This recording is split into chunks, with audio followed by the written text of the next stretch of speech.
Okay, so picture this. You have this guy, and he's basically like a self-proclaimed loser. Like we're talking alcoholic, womanizer, gambler, the whole 9 yards, you know? And then fast forward, and this same guy becomes like a huge best-selling author with a book that's all about not trying. It's kind of a mind bender, right? That's Mark Manson and his book, The Subtle Art of Not Giving a Feck. Right. And that's what we're diving deep into today. Welcome to Beyond the Pages podcast. Yes. Because the right book can change everything. It's so true. The right book can really shift your perspective. And this one in particular, I mean, it throws out the whole typical self-help playbook. It's not about, chasing some kind of never-ending happiness high. I love that. It's about being strategic about your struggle. Yeah, being strategic about your struggles. I love that. Okay, so how does Manson actually get us there? Yeah. Because he starts the book off with this story about Charles Bukowski. Yes. This poet who lived a pretty chaotic life. Bukowski's story is the perfect place to start because it sets the stage for one of the book's biggest themes. Owning your imperfections. Right. Bukowski didn't try to sugarcoat his flaws or anything. He put them front and center. And that realness, that honesty, it resonated with people. Totally. He was saying, hey, you don't have to pretend to be perfect to live a life that matters. I can see why that would be so appealing. I mean, who hasn't felt that pressure to present this perfect image, especially with social media? Oh my gosh, exactly. It's impossible. And that's where Manson's concept of the feedback loop from hell comes in. Oh, yeah. He's talking about this cycle where we feel bad about feeling bad, and it just spirals downward from there. Oh, yeah. Think about it like you're scrolling through Instagram and you're seeing everyone's highlight reels, their vacations, perfect relationships, their amazing bodies. Everyone's killing it. You start comparing yourself and feeling inadequate. It's so true. You catch yourself thinking, why isn't my life that perfect? Right, and that's when you get caught in that loop. Oh, man. But Manson is saying, hold on a second. Negative experiences are normal. Yeah. They're actually part of life. They are. It's not about ignoring your feelings, but about accepting them and not getting stuck in that spiral of self-judgment. Right. So what does this not giving a feck actually look like in practice? So he uses this really funny but insightful analogy. Okay. The disappointment panda. Okay. I'm intrigued. A disappointment panda? Tell me more. So imagine this panda shows up and just lays down some hard truths. Okay. Things we usually don't want to hear. Right. He's like, hey, life's going to be tough sometimes. Yeah. You're going to face challenges. Suffering is inevitable. But here's the twist. He also points out that suffering can actually be useful. Interesting. It can push you to solve problems, to grow, to learn. It's kind of like that saying, what doesn't kill you makes you stronger. Exactly. The disappointment panda is all about embracing the reality that life isn't always sunshine and rainbows. And you know what? Yeah. It's actually by solving problems and not avoiding them that you find genuine happiness. That's so interesting. So it's not about being passive or apathetic. Right. It's about focusing your energy on what truly matters. Right. And that brings us to another really important idea in the book, values and metrics. Okay. Think of it this way. Your values are the things that are truly important to you in life. Okay. Things like honesty, kindness, creativity, whatever resonates with you. Metrics, on the other hand, are the ways you measure your progress toward those values. So if I value creativity, my metric might be the number of paintings I finish or the stories I write. Exactly. But here's the thing. Manson says we often choose values or metrics that actually create problems for us. Oh. He uses the example of Dave Mustaine, the guitarist from Megadeth. Oh, I know, Megadeth. So what point was he making with him? Well, Mustaine was incredibly successful. Right. But he spent decades fixated on being more successful than Metallica, his former band. Okay. He was measuring his success against them, and it created this constant feeling of not being good enough. Wow. He was stuck in a metric that ultimately didn't lead to happiness. So it's not just about achieving success, but about defining what success actually means to you. Right now, contrast that with Pete Best, the drummer, who was famously kicked out of the Beatles. Right before they hit it big. Right before they became superstars. Yeah. You might think that would be devastating. Yeah. But Best eventually found happiness and fulfillment by shifting his values. Interesting. He prioritized family, a simpler life, and it brought him joy. So choosing better values leads to better problems. Yes. It's still problems, Yes. but problems that are more in line with what you actually care about. That's the idea, and that leads us to another key takeaway from the book. Responsibility without fault. Okay. It's something a lot of people struggle with, you Yeah. know, feeling like you have to take the blame for things you didn't do. That's a tough one.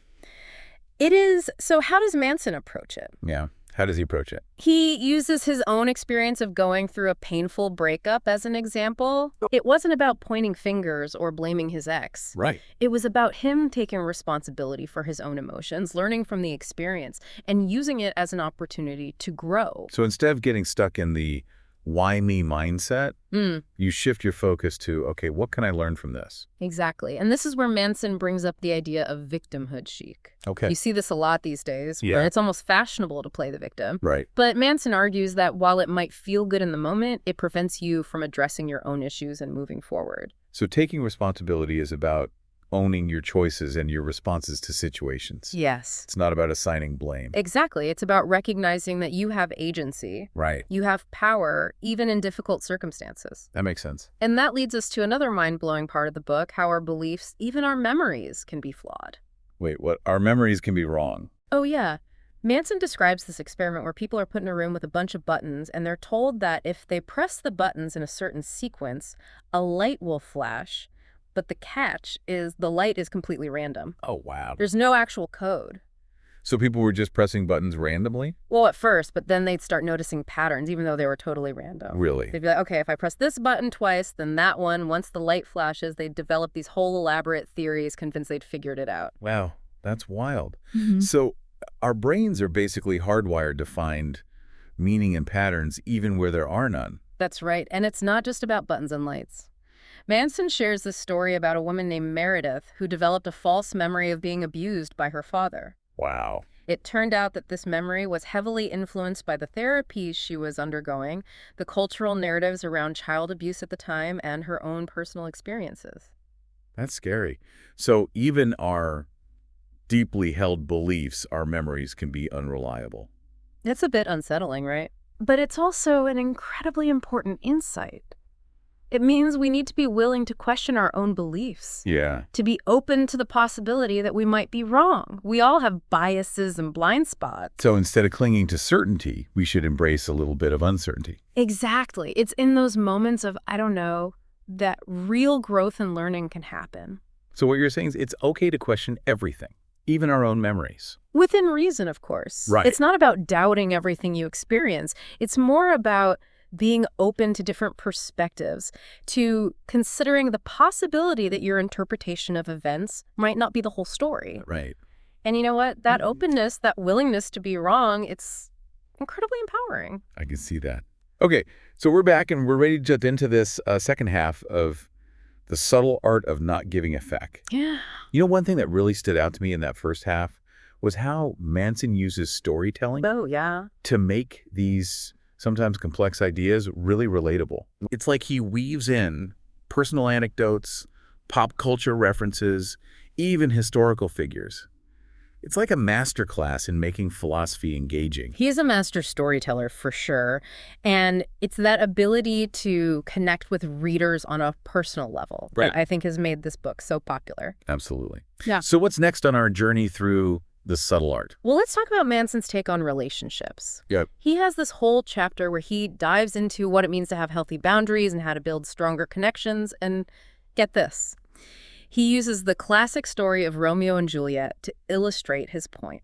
Romeo and Juliet, the ultimate love story. I'm curious to hear how he spins that one. He challenges the whole notion of their relationship as the epitome of romance. Okay. He argues that their love is actually pretty dysfunctional and even toxic. Really? They're completely obsessed with each other, they make impulsive decisions, and their relationship ultimately ends in tragedy. So is he saying we should all avoid passionate love? Not necessarily wary, but he is urging us to be more discerning. You know, he wants us to recognize that healthy love requires boundaries and the ability to say no. It's about respecting yourself and your partner enough to be honest about your needs and expectations. Yeah. It's not about constantly trying to please each other or merging into one being. So it's not about being a pushover or losing yourself in the relationship. It's about maintaining your individuality. Right. While still being connected. Exactly. And he gives some really relatable examples of what unhealthy boundaries can look like in relationships. Okay. Like what? Like, imagine you get upset because your partner decides to go out with friends instead of staying home with you. Yeah, I can see how that could cause some tension. But how does that relate to boundaries? Well, it's about understanding where your responsibility ends and your partner's begins. Okay. In that scenario, you're essentially making your partner responsible for your happiness and trying to control their actions. Right. It's a form of blurring those boundaries. A healthier approach would be to acknowledge your own feelings of disappointment, communicate them honestly, and then respect your partner's choice to spend their time how they see fit. So it's about taking ownership of your own emotional state and not expecting your partner to always cater to your needs. Yeah. It's about giving them the space to be themselves. Exactly. And that freedom, that space, it actually strengthens the relationship in the long run. It's interesting because we often think of love as this all-consuming self-sacrificing thing. Right. But Manson seems to be saying that real love actually thrives on individuality and healthy boundaries. You're getting it, and this ability to say no, Yes. to set boundaries, it's not just important in romantic relationships. Right. It's crucial in all areas of life. I can see that. It's about valuing your time and energy and recognizing that you can't say yes to everything. So it's about being selective with your commitments. Precisely, and this segues perfectly into another powerful concept in the book. Okay. The idea of choosing depth over breadth. Manson talks about how his own experiences with constant travel and trying to do everything eventually led him to a realization that chasing new experiences all the time was actually less fulfilling than investing deeply in a few key areas of his life. So he's not saying we should never try new things or travel. Not at all. But he is highlighting the value of focus and commitment. Right. Think of it this way.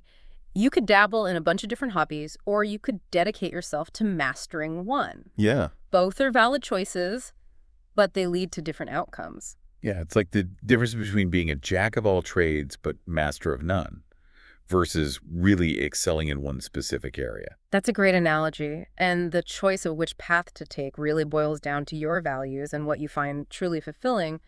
Do you derive more satisfaction from trying a little bit of everything or from becoming an expert in something that you're passionate about? So how do you decide what to commit to?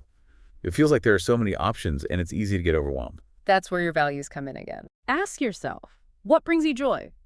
What makes you feel alive? What kind of impact do you want to have on the world? Okay. And then commit to those things. So it sounds like he's saying that commitment in a way is actually a path to greater freedom. Exactly. By choosing to commit to the things that truly matter to you, you're freeing yourself from the constant pressure of trying to do everything, to be everything, achieve everything. You're giving yourself permission to focus and to excel in the areas that are most aligned with your values and your purpose. Yeah, it's like you're saying yes to what matters by saying no to everything else. It's about making conscious choices. Exactly. And that leads us to one of the most thought-provoking chapters in the book. Okay. Where Manson tackles the topic of death head on. He actually describes it as the most important chapter in the book. Wow. Okay, I'm ready. How does he approach such a heavy and often taboo subject? He starts by painting this really vivid picture of his experience standing on a cliff at the Cape of Good Hope in South Africa. You can practically feel the wind whipping through your hair and the vastness of the ocean as he describes it. That sounds incredibly powerful. I can see how that setting would really put things into perspective. It does, and that's exactly what Manson is going for. He uses this experience as a metaphor for confronting our own mortality. Okay. He's not saying we should be afraid of death, but rather embrace it as a lens through which to evaluate our lives. It's like that saying, live each day as if it were your last, but maybe with a bit more depth. That's a good way to put it. Manson is urging us to ask ourselves some really big questions. What would you do differently if you knew you only had a limited time left? What regrets would you have? What legacy do you want to leave behind? Those are some heavy questions to ponder, but I can see how facing those questions head on could be incredibly clarifying. It can be incredibly transformative because when you're forced to confront the reality of your own mortality, your priorities often shift the things that seem so important. Yeah. The need for approval, the pursuit of status, the accumulation of possessions suddenly lose their grip. You start to see what truly matters. Exactly. And then the question becomes, what will you choose to focus on in the face of your own finitude? What truly gives your life meaning? That's a big question to ask yourself. So what's Manson's answer? What's the point of it all if we're all just going to die anyway? He says, and I quote, "You are already great because in the face of endless confusion and certain death, you continue to choose what to give a feck about and what not to. This mere fact, this simple optioning for your own values in life already makes you beautiful, already makes you successful, and already makes you loved. Wow, that's beautiful and a really empowering message. Yeah. It's like he's saying that we're all inherently worthy simply by virtue of being alive and making choices. Exactly. It's a reminder that you don't have to achieve some arbitrary standard of success or accumulate a certain amount of wealth or possessions to be valuable. You already have value simply by existing and choosing to engage with the world in a way that feels authentic to you. So it's not about the destination. It's about the journey and the choices we make along the way. That's a great way to put it. And that's really the essence of the subtle art of not giving a feck. It's about choosing your battles, focusing your energy on what matters most, and letting go of the rest. It's about embracing your imperfections, accepting the inevitability of challenges, and living authentically even in the face of uncertainty and death.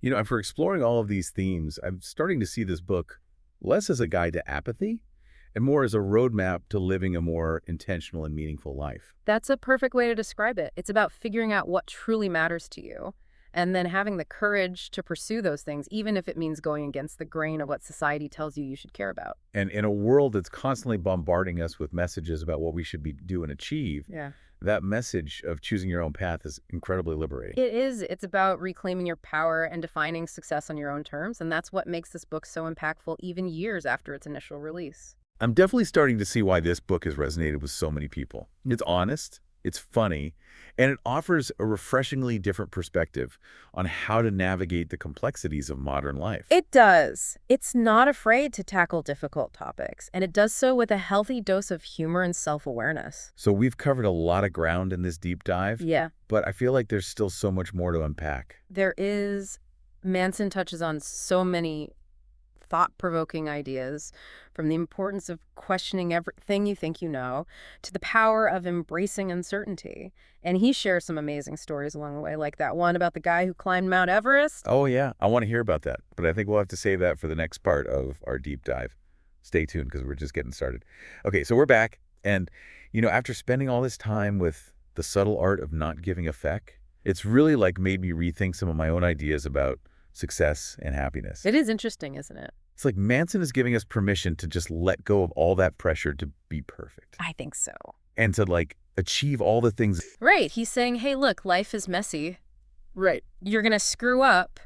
It's fine. Yeah. What matters is how you choose to respond. That's so true. Yeah. It's not about avoiding problems altogether. Right. But about, like, choosing the problems you want to have. Exactly. And that's where, you know, those values and metrics come back into play. Right. If you're clear about what's truly important to you, you can start making choices that are aligned with those values, even if those choices are difficult or unpopular. So it's not about being passive or apathetic, but about being intentional with your energy and your attention. Right. It's about being selective with your flex. Yeah. You only have so much energy. Right. So why waste it on things that don't really matter? It's like he's saying, choose your battles wisely. Exactly. Don't sweat the small stuff. And you know, one of the things I appreciate about Manson is that he doesn't sugarcoat things. Right. He's honest about the fact that life can be tough. Yeah. And that sometimes things just suck. He's not afraid to tell it like it is.